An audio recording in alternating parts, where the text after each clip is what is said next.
Bonjour et bienvenue sur la chaîne. Vous, qui êtes passionné par solo leveling, avez un rôle essentiel ici. Abonnez-vous dès maintenant, aimez cette vidéo et partagez dans les commentaires vos impressions sur la lecture et les chapitres.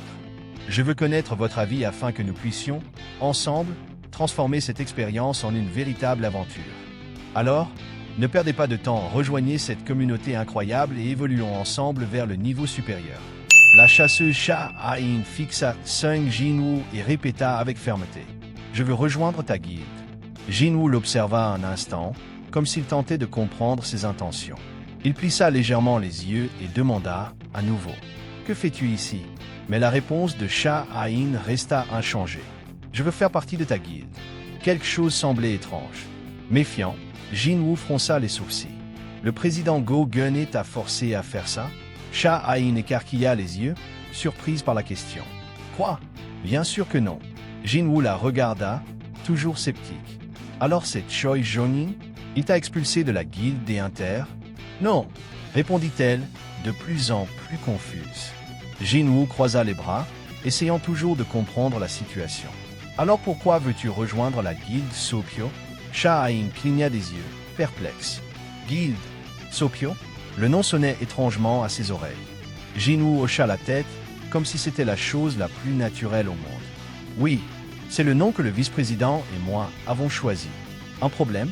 Le choc sur le visage de Sha-Ain était évident. Jinwoo, qui observait la conversation jusqu'alors, poussa un cri de désespoir. « Quoi ? C'est quoi cette histoire ? Le nom de la guilde n'a pas encore été décidé. » Jinwoo haussa simplement les épaules. « J'essayais juste de détendre l'atmosphère. » Jinwoo passa ses mains sur sa tête, complètement perdu. Son esprit était en ébullition. Rien dans cette conversation n'avait de sens. Pendant ce temps, Sha-Ain pensait en elle-même. Pouls, respiration, cœur. Je fais semblant d'être calme, mais je ne peux pas te tromper, n'est-ce pas? Son visage s'empourprait légèrement. Elle était nerveuse. Sa respiration s'accélérait et son cœur battait à un rythme irrégulier.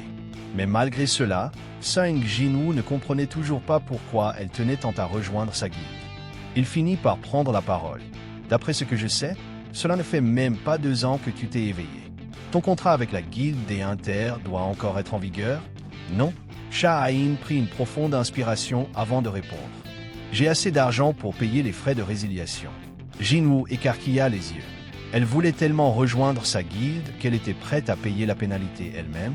Il hésita un instant avant de répliquer. « Notre guilde ne peut pas t'offrir un contrat à la hauteur de ton rang, chasseuse Sha-Ain. » Mais à sa grande surprise, elle répondit sans la moindre hésitation. « Ça n'a pas d'importance. » Elle marqua une courte pause avant d'ajouter, avec un regard déterminé. « Ce n'est pas un problème. Je peux travailler ici même sans contrat. » Un silence pesant envahit la pièce. Sung Jinwoo la fixa, tentant de comprendre sa véritable motivation. Que se cachait-il derrière cette demande inattendue? Sha-Ain se proposait d'intégrer la guilde sans rien demander en retour. Sung Jinwoo plissa les yeux, surpris. « Tu tiens tant que ça à rejoindre ma guilde ?» Il fit une pause avant d'ajouter. « Mais il n'y a aucun avantage pour toi. » Sha-Ain hésita. Comment pouvait-elle expliquer cela? Si elle disait que c'était simplement parce que Sung Jinwoo sentait bon, tout le monde la prendrait pour une folle. Après tout, elle possédait un odorat extrêmement sensible à la mana émise par les chasseurs. Mais Sung Jinwoo, il était le seul dont l'odeur ne l'incommodait pas. Depuis leur toute première rencontre, quelque chose en elle s'était éveillé. Elle voulait en apprendre davantage sur lui. Et à cette époque, Jinwoo n'était encore qu'un simple chasseur de rang E, travaillant comme mineur. Mais, malgré cela, Sha-Ain n'avait pas pu l'ignorer. Grâce à ses contacts, elle avait commencé à chercher des informations sur lui. Au départ, ce n'était que de la curiosité. Mais plus elle découvrait de choses, plus elle était stupéfaite. Sung Jinwoo était le meilleur combattant parmi les chasseurs. Il surpassait les autres à tous les niveaux. Et, en plus de cela, il possédait également des capacités d'invocation. Personne ne savait exactement combien de soldats il pouvait convoquer. Sha-Ain avait suivi les nouvelles et appris que Jinwoo avait ruiné la conférence de présentation de Lee Min-sung. Min-sung était une étoile montante de la guilde des faucheurs. En plus d'être une idole célèbre, il devait être présenté comme un nouveau chasseur de rang S. Mais Jinwoo avait réduit ses ambitions à néant en un instant. Internet s'était rempli de commentaires négatifs à son sujet. Mais cela ne l'étonnait pas. Pour une chasseuse de rang S comme Sha-Ain, critiques et jugements étaient monnaie courante. Malgré tout, elle savait que Sung Jin-woo n'était pas une mauvaise personne. Le raid de l'île de Jeju approchait. Il était impossible de ne pas ressentir de l'inquiétude. Les chasseurs de rang S de Corée s'étaient entraînés aux côtés des chasseurs de rang S du Japon. Et, durant cet entraînement, Goto Ryuji avait affronté Sung Jin-woo. Mais tout au long de l'affrontement, Sha-Ain n'avait pas détourné les yeux de lui. Dans le monde sombre dans lequel elle vivait, sa perception de la mana faisait que tout autour d'elle n'existait qu'en nuances de gris. Puis vint le combat contre le roi fourmi. Le moment où tout changea. Face à ces créatures monstrueuses, elle ressentit de la peur. Elle trembla. Les attaques de l'ennemi furent dévastatrices. Et, l'espace d'un instant, elle pensa qu'elle allait mourir sur place. Mais alors, l'obscurité se dissipa. Sha-Ain ouvrit les yeux. Elle avait été sauvée.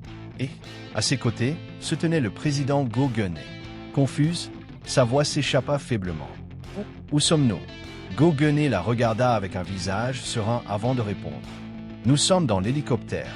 Nous allons bientôt atterrir sur le territoire de l'association des chasseurs. » Il marqua une brève pause avant d'ajouter. « Une fois arrivé, je t'emmènerai à l'hôpital. » Sha-Ain fixa Go Gun-hye avec espoir. Le chasseur Sung Jin-woo. Il était là. Le président de l'association des chasseurs laissa échapper un léger rire avant de répondre. Oui, il était là. Le visage de Sha-Ain s'empourpra immédiatement. C'était bien ce qu'elle avait imaginé. Ce n'était pas un rêve. Elle avait réellement frôlé la mort lors de cette bataille. Et, sans Sung Jin-woo, elle serait sûrement morte pour de bon. À cet instant, une pensée lui traversa l'esprit. Si, pour une raison quelconque, je me retrouve dans une situation où je ne peux pas échapper à la mort. Que dois-je faire? À présent, assise dans le bureau de Sung Jin-woo, son cœur s'emballait. Elle cherchait les bons mots, mais comment vais-je lui dire ça? Ce qu'elle voulait vraiment exprimer était simple. Je veux rester à tes côtés jusqu'à la dernière seconde de ma vie. Mais comment pouvait-elle dire une chose pareille? Son visage était si rouge qu'il semblait sur le point d'exploser. Elle ne désirait qu'une seule chose, rester aux côtés de Sung Jin-woo. Mais lui, il ne comprenait rien. Quelque chose que Sha-Ain ne voulait pas dire flottait dans l'air. Jin-woo l'observait attentivement, tentant de comprendre pourquoi elle était si nerveuse. « Pourquoi tu ne réponds pas ?» Son visage devenait de plus en plus rouge. Elle cachait définitivement quelque chose. « Je ne sais pas à quoi elle pense. » Réfléchit Jin-woo. Mais une chose était certaine. Elle s'était probablement préparée à ce moment depuis longtemps. Il décida de la pousser un peu plus. « Tu peux me répondre ?» Sha-Ain inspira profondément. « Confortable, hein ?» Jin-woo haussa un sourcil. « J'aimerais, avant tout, me sentir à l'aise. Est-ce que je peux ?» Il hésita un instant avant de répondre. « Bien sûr. » Pendant ce temps, Jin-woo assistait à toute la scène avec un regard perdu. Il se pencha vers Jin-woo et murmura à voix basse. « Grand frère, pourquoi une chasseuse de rang s'agit-elle comme ça ?» Jin-woo réfléchit un instant. Sha-Ain avait environ 22 ou 23 ans. Malgré son jeune âge, elle portait déjà le poids d'être l'une des chasseuses les plus puissantes de Corée. Peut-être était-ce pour cette raison qu'elle se sentait aussi sous pression. Alors, pour détendre l'atmosphère, Jin-woo décida de lancer un défi. « Dans ma guilde, nous avons un test d'admission. » Sha-Ain cligna des yeux, surprise. « Un test d'admission? Je n'en ai jamais entendu parler. » Jin-woo haussa les épaules. Le vice-chef oublie tout le temps. C'est une règle qu'on a ajoutée récemment. Puis, il se tourna vers Jino. Et, va nous chercher des biscuits et du jus. Jino, sans comprendre, sortit en grommelant pour exécuter la tâche. Intrigué, Sha-Ain demanda. Quel genre de test est-ce? Jin-woo fut surpris. Elle prenait ça au sérieux? Il l'observa un instant, se demandant si elle jouait la comédie. Mais, malgré tout, il décida de poursuivre. C'est simple. Tu dois vaincre l'une de mes invocations. Sha-Ain croisa les bras. Tu ne me sous-estimerais pas, par hasard? Jin-woo sourit. Non, je vais en choisir une très forte, spécialement pour toi. Elle accepta immédiatement le défi. Se levant, elle demanda. Quand aura lieu le test? Jin-woo répondit sans hésiter. Tout de suite. Le gymnase de l'association des chasseurs était assez éloigné d'ici. Ce serait fatigant d'y aller. Mais alors, Jinwoo réalisa quelque chose. C'est peut-être une bonne occasion pour tester ma compétence d'échange d'ombre avec une autre personne. Jinwoo se tourna vers Sha-in. J'ai un moyen plus simple pour y aller. Elle le fixa, confuse. Quoi? Jinwoo s'approcha et déclara calmement. Nous devons être proches. Sans prévenir, il l'enlaça. Son visage devint complètement écarlate. La chasseuse se figea, paralysée. Avant qu'elle ne puisse réagir, les ombres commencèrent à les envelopper tous les deux. Jinwoo murmura « Retour !» et, en un instant, ils disparurent dans les ombres. Peu après, Jinwoo revint avec un plateau rempli de biscuits et de jus. Mais en arrivant dans la pièce, il s'immobilisa. Jinwoo et Sha-in n'étaient plus là. À leur place, se tenait un ORC supérieur des ombres. Le monstre tendit la main, attrapa le plateau et avala tous les biscuits d'un seul coup. Jinwoo observa la scène, totalement choqué. « Qui t'a laissé ici ?» Mais le monstre ne répondit pas. Il se contenta de mâcher avec le plateau en même temps que les biscuits. Jinwoo s'effondra sur le canapé, abattu. C'est fini. La nuit était tombée lorsque Jinwoo et Sha-in arrivèrent au gymnase. Le test allait commencer. Et Sung Jinwoo avait choisi une invocation spéciale pour l'affronter. Le véritable défi de Sha-in ne faisait que commencer. Sha-in était stupéfaite. Comment Sung Jinwoo a-t-il réussi à faire ça? La compétence échange d'ombre ne lui permettait pas seulement de se déplacer instantanément. Il venait de prouver qu'il pouvait désormais emmener quelqu'un avec lui. Jinwoo était satisfait. Donc, ça fonctionne vraiment. Cela confirmait sa théorie, l'échange d'ombre fonctionnait comme un portail. Même s'il y avait un temps de recharge de 3 heures, il pouvait l'utiliser pour voyager à l'autre bout du monde s'il le souhaitait. Mais, pour l'instant, il avait un test à mener. Il se tourna vers Sha-in et déclara « Il est temps de commencer ». Elle hocha la tête, mais se souvint soudainement de quelque chose. « J'ai oublié mon arme ». Jinwoo sourit et répondit en la taquinant. « C'était celle-ci ? La pioche que tu as utilisée dans le portail de Ankia quand tu étais avec la guilde des Inter. » Sha-in devint rouge immédiatement. C'était juste une urgence. Son arme véritable était tout autre. Jinwoo éclata de rire. « Je sais, je plaisante, c'est tout. » Elle soupira, encore embarrassée. « Ce n'est pas grave. Il doit bien y avoir une arme que je peux prendre dans l'armurerie. » Sha-in sortit sa carte de Ankia et l'utilisa pour déverrouiller la porte du dépôt. Comme il se trouvait dans un gymnase réservé aux chasseurs, il y avait des armes de secours à disposition. Elles n'étaient pas d'un niveau exceptionnel, mais convenaient parfaitement à l'entraînement. Sha-in parcourut les étagères et choisit une épée longue. À présent, elle était prête pour le combat. Jinwoo observa et demanda « Cela suffira-t-il » Ce n'était pas son arme d'origine. Cela pourrait-il nuire à sa performance? Mais Sha-in répondit avec détermination. « Peu importe l'arme que j'utilise. Les monstres ne se préoccupent pas de mon équipement. » Jinwoo croisa les bras et hocha la tête. « Tu as raison. » Mais, en observant sa condition, il remarqua quelque chose. S'il invoquait un soldat de même niveau qu'elle, elle perdrait rapidement. Alors, il décida quelle invocation utiliser. Ygritte. Instantanément, une ombre se matérialisa devant eux. Ygritte, sa meilleure épéiste. Sha-in fixa la créature et demanda « Quelles sont les conditions de victoire et de défaite ?»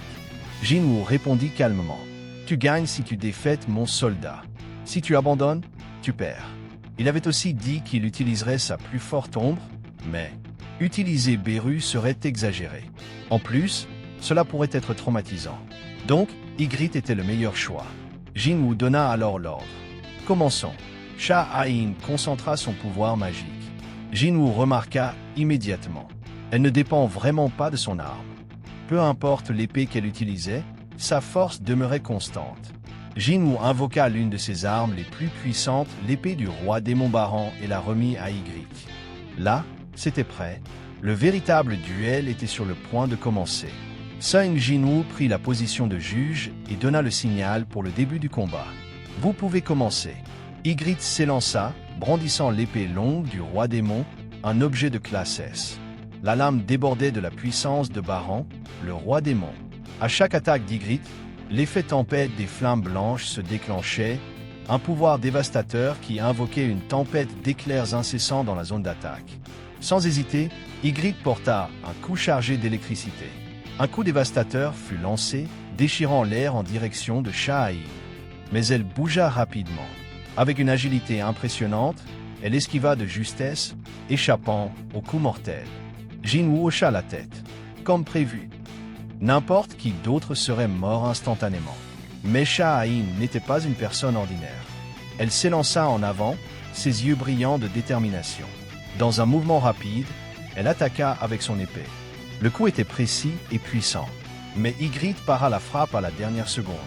Pendant ce temps, dans le bureau de l'association des chasseurs, Go-Gunne ressentit l'impact du combat, même à distance.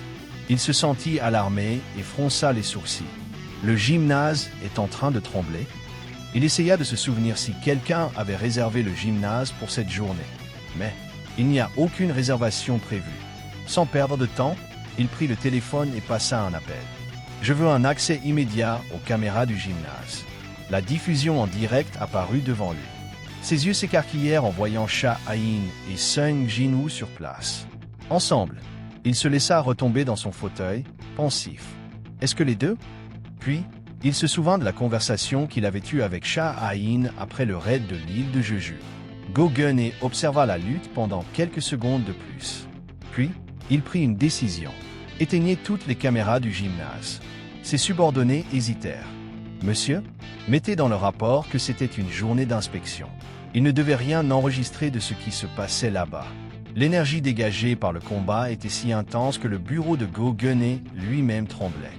Le grand tableau de la Corée derrière lui commença à tomber du mur. Dans le gymnase, Sung Jinwoo était surpris par ce qu'il voyait. Ygritte était sous pression. Complètement. Shah-Ain avançait avec une férocité écrasante. Dans un mouvement précis, elle le lança contre le mur avec un impact brutal. Ygritte était vaincu. Jinwoo cligna des yeux, surpris. Elle est vraiment impressionnante. Shah-Ain soupira, toujours en posture de combat. Ce chevalier noir était vraiment ton plus fort? Jinwoo sourit en coin. J'ai encore un soldat plus puissant. Alors appelle-le tout de suite. Jinwoo hésita. Shah-Ain, tu pourrais te blesser. Mais elle répondit sans hésiter. Ça m'est égal. Ses yeux brillaient de détermination. Je veux juste me battre contre ça. Jinwoo fronce les sourcils. Alors, tu sais déjà. Shah-Ain hocha la tête. Je l'ai vu de mes propres yeux. Elle ajouta alors. Et je l'ai aussi vu dans la vidéo. Sung Jinwoo soupira. Si c'était ce qu'elle voulait, il leva la main. L'ombre se déplaça, dense comme la nuit elle-même. Et alors, la présence oppressante remplissait le gymnase. Beru fut invoqué. La fourmi des ombres se leva derrière Jinwoo. Shah-Ain sentit le poids écrasant de la mana autour d'elle. Son cœur s'accéléra. Elle augmenta sa puissance magique au maximum. Jinwoo la regarda une dernière fois. « Tu es vraiment sûr de ça ?» Le duel entre la chasseuse de rang S et le serviteur le plus puissant de Sung Jinwoo était sur le point de commencer. Ne manquez pas le prochain épisode de Solo Leveling ici sur la chaîne. Dites-moi en commentaire ce que vous avez pensé de cette vidéo et si je devrais continuer à partager cette histoire sur la chaîne. Votre avis est essentiel pour faire grandir ce projet. Merci beaucoup d'avoir regardé jusqu'à la fin. N'oubliez pas de liker, partager, vous abonner et cliquer sur le bouton like pour soutenir notre travail. À très bientôt.